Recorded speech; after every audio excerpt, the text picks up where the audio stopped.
Gaming Malta hija l-entità l-ġdida li l-Gvern flimkien mal-Awtorità Maltija tal-Gaming ħoloq biex tiffoka fuq il-promozzjoni r-reklamar lil minn xtutna.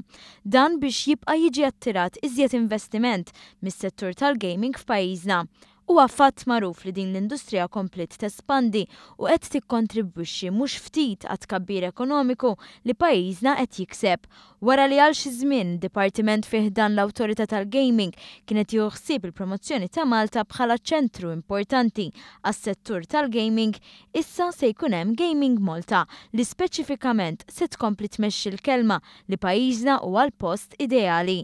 Fid-dawl li pajjiżna diġà jservi ta' mudell għal pajjiżi oħra, anki minħabba qafas regolatorju b'saħħtu, uffiċjal fih dan Gaming Malta jispjega li l-entità l-ġdida se tieħu anke ħsieb lill kumpaniji tal-gaming diġà stabbiliti f'pajjiżna. Entità ġdida li l-għan ewlieni tagħha huwa li tippromovi l-industrija tal-iGaming, tippromovi wkoll l-eċċellenza ta' Malta f'din l-industrija, ukoll inkomplu nedukaw, inkomplu naħdmu sewwa wkoll mas-settur pubbliku biex inkomplu ntejbu wkoll is-servizz lej il-gaming companies ukoll li huma ġa qegħdin Malta.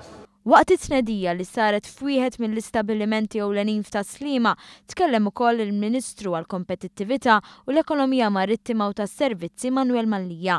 Mallija qal li pajjiżna qed juri impenn biex jibqa' fuq nett anke jekk fl-industrija tal-gaming teżisti kompetizzjoni ħarxa minn pajjiżi oħra.